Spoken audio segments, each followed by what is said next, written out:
I think the fact that this is the last home game before Ohio State, literally the last home game in general, regardless, this season that these fans are going to be able to see this team is the week before Ohio State. That there's going to be a high sense of energy, especially from the fans in that stadium.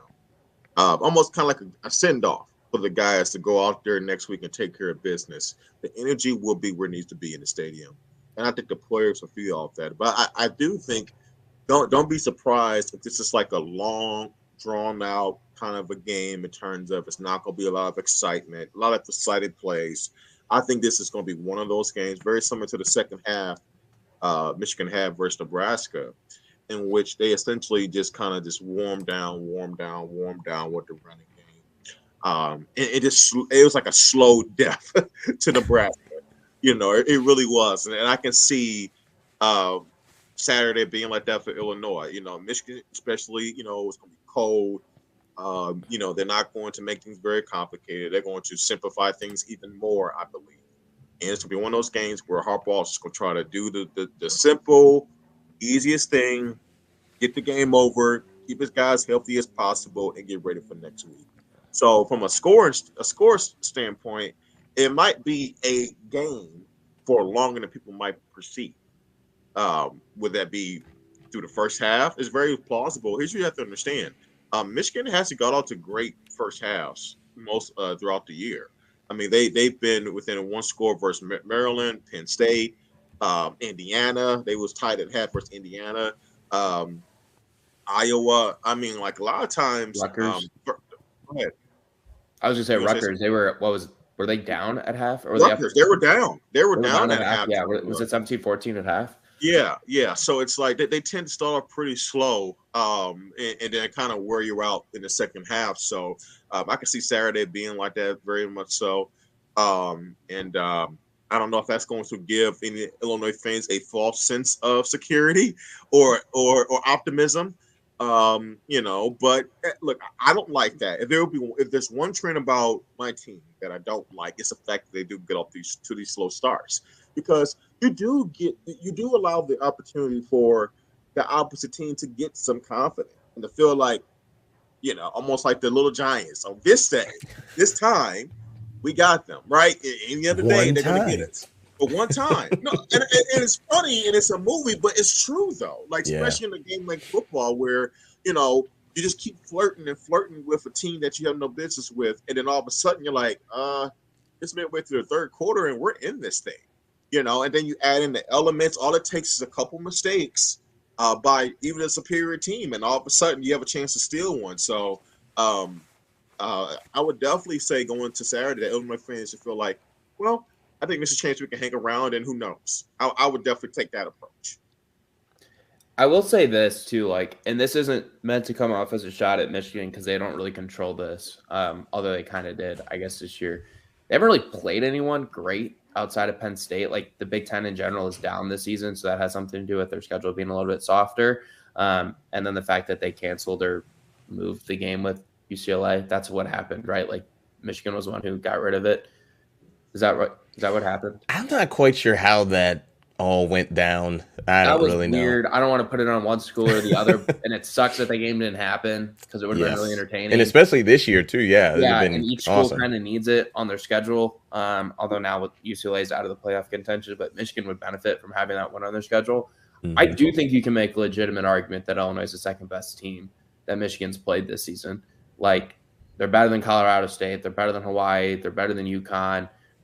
Maryland's been on a slide right now recently. Yeah, they're no worse than Maryland. They beat Iowa 10-9. Well, don't say that. Hey, look, Alec, don't say that. Look, after we played Maryland, you had a lot of people that was hyping up Maryland. You'll be surprised.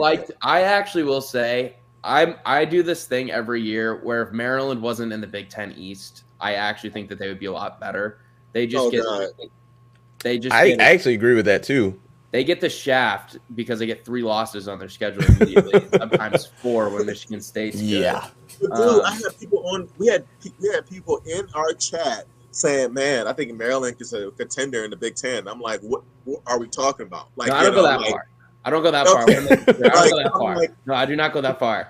But I do think if like they're one of the programs that's really hurt by divisions in college football. Yeah, like, they are. Have to play those 4 schools every year. They'd benefit from it a lot. But yeah, like Michigan State beat them, but Michigan State hasn't really shown to be like good this year. By any means. I mean, I know Michigan kind of screwed around with them for 3.5 quarters or however long it was, but like there is a world where Illinois does go into the big house and competes for a long time. And the last thing Michigan needs in this situation is to go into this game, it be 7.5 minutes left in the 4th quarter, and it's a 1-score game. That's the last thing Michigan needs with what's coming next week. Well, look, I mean, different scenario. And granted, once again, this goes against my point of the game being at home. But back in 2017 or 2018, Ohio State struggled with a really bad Maryland team the week before they played Michigan, and should have lost. And Gaz and I will continue to harp on, and I don't even remember who the Maryland quarterback was, but he sucks because clearly, I mean, that was a pretty awful throw. That was a one hopper to a wide open guy. I to this day I'll never. And of course, I'm a Michigan fan. I'm like, oh, this is delicious. Let them lose, this is great. But anyway, it just goes to show you that it doesn't matter. You have to show up and play. But I will say, someone said this earlier in the chat, and it's true. One thing about Harbaugh's teams, even though they have gotten off to slower starts, in terms of their focus, more times than not, I think their slow starts are more due to philosophical approach, strategic approach, how they play call and all that stuff. From a focus standpoint, they have been pretty good under Harbaugh, beating the teams they're supposed to beat. And for the most part, doing it in convincing fashion by the time the final score is there. So there's that, but I don't know. I'm definitely interested. I want Brett Bielema to be not Saturday, but I want him to be successful at Illinois because we need more. The Big Ten needs more teams, especially the West. It needs more. It does. And it's just, I mean, has the Big Ten West won a conference championship game? No, I don't think. Yeah, I don't think since the East has won every single one of them, and a lot of them have been pretty convincing. And I don't want to get this off track too much, but you make a great point about how the Big Ten West and the Big Ten in general, and they are going to get rid of divisions here, it sounds like, at least in a couple of years. But the Big Ten needs more schools that are consistently competing at a high level, right? Like, and I'll compare it to the SEC because it's the most direct comparison. In the Big Ten this year, guys, like how many games going into it has an average college football fan, maybe not a fan of a specific Big Ten school, looked at a Big Ten game and circled it and like, I want to watch that at big noon or 2:30. Is it legitimately like 2 games this entire year that's been played? Yeah, hasn't been many. Penn State game and then the Michigan Penn State game. I mean, last weekend there was 2 SEC games alone that I feel like people were excited about with LSU Arkansas, and Arkansas was still coming off of a loss at Liberty, and then Bama going down to Oxford to play Ole Miss. Like, that's the biggest difference between the 2 leagues is that we can count how many SEC teams that legitimately try to compete for a national title on a year-over-year basis, and then how many teams in the Big Ten are trying to do it. I mean, I think you can make a legitimate argument that up until last year, like, and I don't even know if you can make the argument now, like with the way Michigan recruits, that there's not more than one team in the Big Ten that's currently in there that's trying to win a national title with their investment that they make into the program and the way they try on the recruiting trail and all those things. Like, Ohio State's been the only program that's consistently competed for it since the playoff has started. Yeah, and it's difficult, but I think Michigan is currently at the most difficult spot, which is they're at the point now where I think we would all say they're a really good team right now. Absolutely, they're better this year and last year.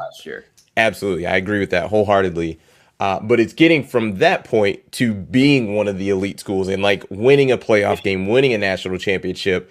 And it's difficult. Like most of the teams, like it takes some steps to get there. Like it's actually usually where Michigan is right now, where you make it to the playoff. Okay, you lost the game then, and then you get to that point where it's like, okay, we're now competing here. We can do this, and then you get to that point. But it's difficult that push because there's just so much that goes into it, like health. We were just talking about how banged up Illinois is. Your fulfillment for the season when your expectations are so high is at the end of the season, and it's all or nothing. Like there is no in between right? So you get to the playoff and you win your first playoff game. You're super high, but now the expectation is, okay, next week, let's win the national championship. And It's then like, if you lose it, it's like, oh man, like it, it's like difficult. Moneyball, where it's like no one gives a damn if you don't win the last game of the year. And that's part of the reason why I'm excited for a 12-team playoff when that comes at some point. Because like I saw a graphic that Joe Platt put today on his show where he counted 33 teams if it was a 12-team playoff field that would still be in contention of making the playoff. And I do think that graphic was slightly flawed because it has every team that's still competing for a Big Ten West title in it. Like, yeah, but not really, because if you get rid of divisions when they do this, like they're really not actually going to be competing for it, because Illinois, Wisconsin, Iowa wouldn't play for a Big Ten title. It would end up being, obviously Ohio State, Michigan. Yeah. Play 2 weeks in a row. But that's awesome. Like, that's so fun. And it gives so many more schools a reason to stay invested in the season on a year-over-year basis. Because if you're, I've seen guys who are, like, you win this weekend in a 12-team playoff model, and suddenly, like, you're back in the mix of potentially making it.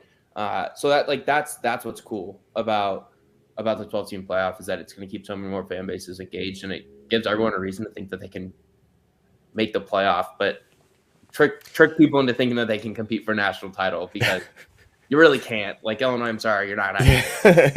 Well, I even think about like like last year, right? Cincinnati made it at number 4. Yeah. And I can't remember where Coastal Carolina finished, but like potentially could we have 2 of the quote unquote, small guys in a unique year make it to where, it's like, hey, maybe more than one could get in. Yeah. Now they're probably going to lose, but nonetheless, like I think Coastal could be a tough. Have a chance. Yes, really absolutely. Like, everyone thinks you have a chance until you play Georgia. You play Georgia and you get smoked. And they just suffocate you as a team. It's like, what is going on? It just did nonstop. They're bringing back the earth very quickly. Yes, they do. Like, does anyone? I don't know if there's a fan base that understands this better than Michigan right now. Like, Michigan fans probably were like going into this, we're like, all right, we can win a national title. Yes. And then it was halftime. They're like, oh. These guys are really good. Title. Yeah, that team that played against Alabama in the SEC championship, they aren't here today. These are just aliens across the board. Yeah. Life comes at you fast. It comes at you fast. It and does. Hard. Very true. There are 7 draft picks on that defense. That is the greatest defense of the last 15 years. Yep. That wasn't a lie. That was number true. 19. Oh, he looks pretty good on tape. Oh wow, he is fast. Yeah. Oh yeah. It's just like the scene from Friday Night Lights. Coach, they fast. They're big. They're big. They're mean. Coach, they're fast. You said that already. Man, that number 0 playing tight end for Georgia is huge. How big is he? Yeah, he's 6'7", 270. Oh, yep. And hurdling other human beings, hurdling people.